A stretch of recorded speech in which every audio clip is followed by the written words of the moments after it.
We pick up in part three of our look at suburbs with this idea of the American dream and how the image of the suburbs evolved over time. When we ask ourselves when, how, and where did this version of the suburbs begin, we go to a time in the post World War II period, a time when the American consumer was optimistic. The economy was growing. This created a lot of demand. And in the post World War II era, this demand was unleashed. This pent-up demand coincided with what is known as a baby boom. Because of the economic and consumer prosperity and optimism, people were having more kids. So the average family was growing in size between 1946 and 1964.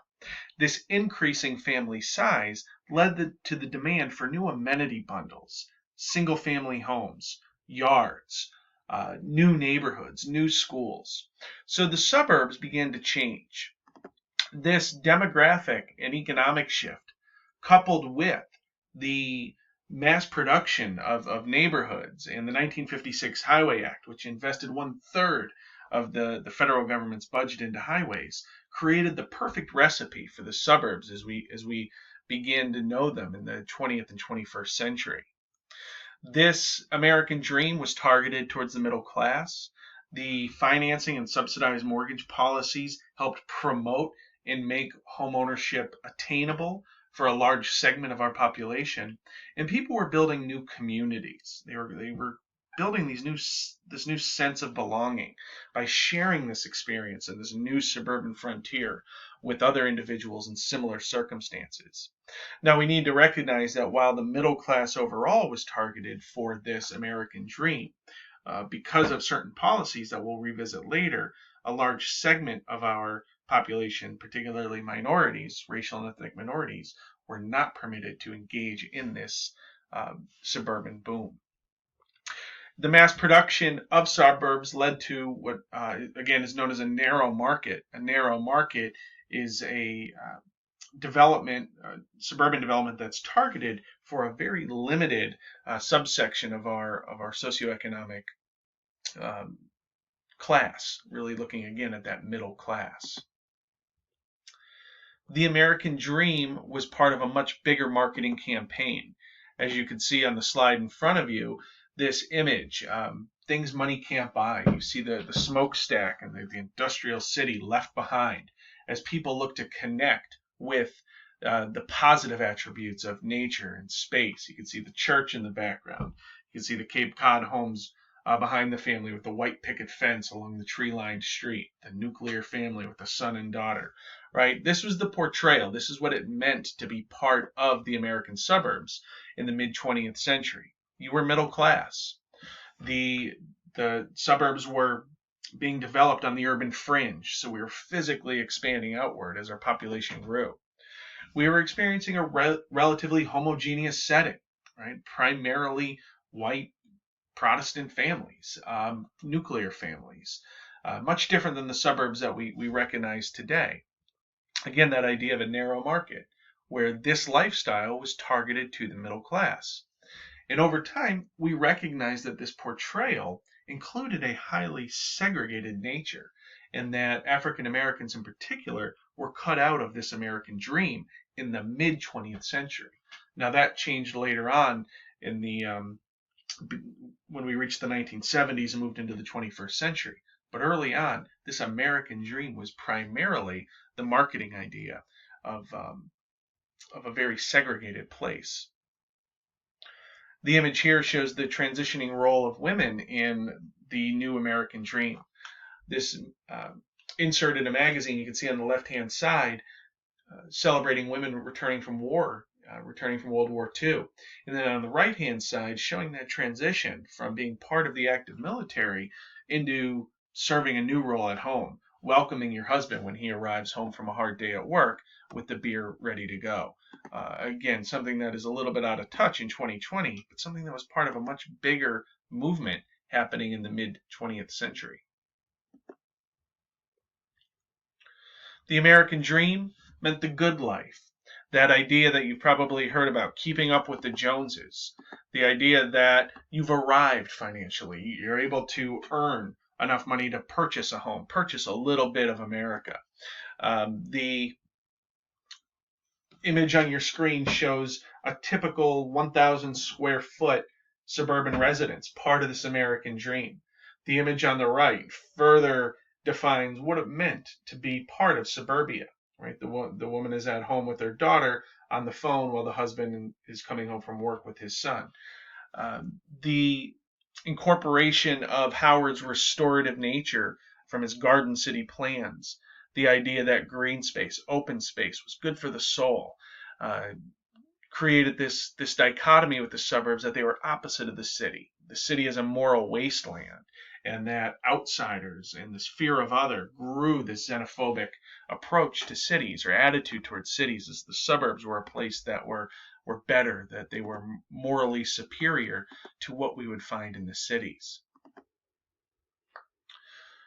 The front lawn in the backyard, part of the American dream, right? What it meant for man in this instance to harness nature and control nature in his own little piece of the world.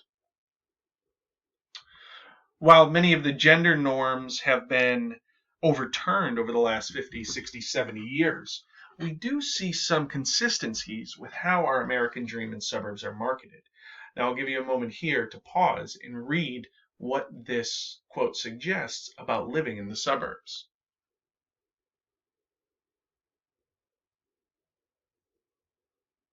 Again, you could see the great mix of city and country life, right? Quality of life exists here. The setting showing the connection with this suburban development in nature. The idea that housing options are available to suit every taste and need, as long as you're within that narrow market of making between X and X. So while the American dream has evolved and as it's challenged a number of gender norms and combated some of the social isolation and social entrapment that women were facing in the suburbs, we see that the origin of the American dream in the mid 20th century and some of those key attributes continue to this day. In part 4 of this lecture, we're going to look at the rise of mass production of suburban housing. And this really began with Levitt towns. And Levitt towns, as you can see, started shortly after World War II. From 1947 to 1970, a man by the name of William Levitt introduced this new way of building suburbs that fell very closely along the lines of narrow market, social homogeneity, right? We see this very homogeneous setting as far as income goes, as far as who lives there. Levitt built his first neighborhood on a former potato field in Long Island, recognizing that this space just outside the city would be ideal for expanding the metropolitan area. So Levitt adopted the assembly line model that was made famous by Ford in the early 1900s. And he said that we could build all of these houses, these 1,000 to 1,100 square foot houses, these tract homes. We could build them. We could pour the footer, the foundation. We could have our framers come in. We could have our roofers come in. We could have our electricians and our plumbers come in. And all these individuals could work in an assembly line manner, putting these massive neighborhoods together.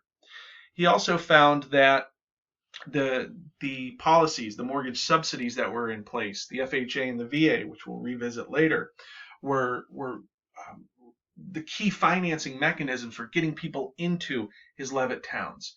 So he was combining this pent-up demand to sprawl, push outward, explore, engage the suburbs, with Ford's assembly line production method, with subsidized mortgages, government policies that made homeownership more affordable.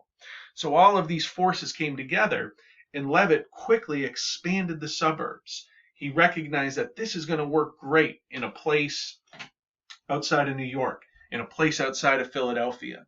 His idea, his model, caught fire, and it spread to other cities and metropolitan areas around the country. Downside to Levitt's approach is that he furthered segregation, and that a lot of his properties, his communities, have covenants that limited non-white buyers from entering these communities. So while the physical expansion of the suburbs was in large part attributed to Levitt, we also see some of the negative aspects of the suburbs. The segregation that took place is also further exacerbated by Levitt's approach to building the suburbs. And you can see the quote here that was popularized by Levitt: "No man who owns his own house and lot can be a communist." The idea that home ownership, suburban growth, incorporating yourself into this new suburban movement meant that you were more patriotic, meant that you were engaging capitalism, becoming part of a much bigger community in the United States. Here's Levitt's guide or brochure for Levittown in Bucks County, Pennsylvania, just outside of Philadelphia. In Bucks County, Pennsylvania, you are able to purchase one of 4 models. Again, we have that narrow market where the houses range probably from 1,000 to 1,200 square feet. You're looking at a very tight economic class. You're seeing that the property sizes are about the same. You look at the interior of the house, the floor plans may differ a little bit. When you look overhead, you see the hundreds of houses that make up this Levittown.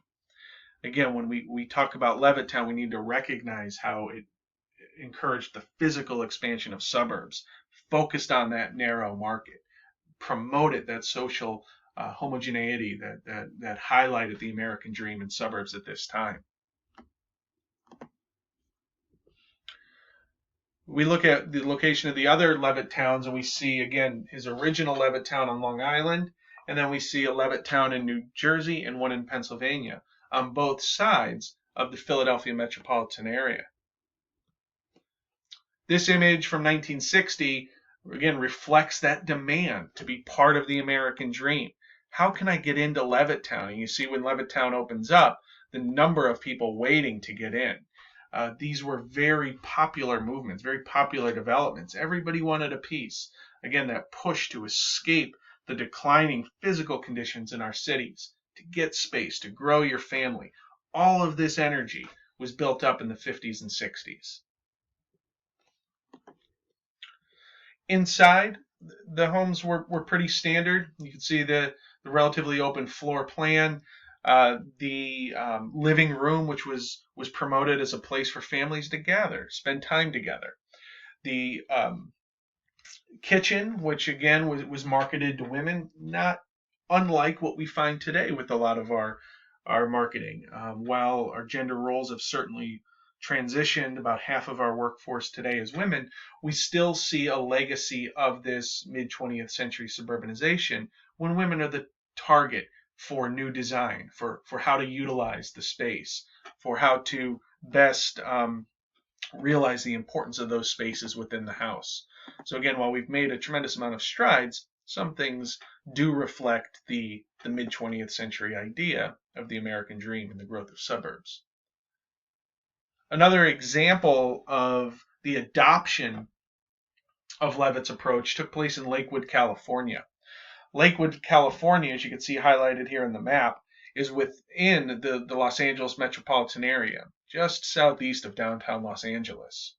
This community was built on 17,000 acres, a former lima bean farm, and the growth of this community occurred in only 4 or 5 years. So while Levitt himself didn't organize this neighborhood, it was built using the model set forth in Levitt towns. And Lakewood, California totally transformed living in Southern California, totally transformed the suburban lifestyle in this part of the country. As you can see, houses, white picket fence, garage in the back for your car. Houses were about 1,000 to 1,200 square feet. What's interesting about Lakewood in the 21st century is that as Los Angeles sprawled significantly throughout Southern California, individuals who are rejecting that sprawl, who want to live closer to downtown, want to counter the commute, are finding Lakewood in similar inner ring suburbs as attractive alternatives. And as a result, property values have skyrocketed in the last few years. So people, again, could get closer to downtown, rejecting sprawl.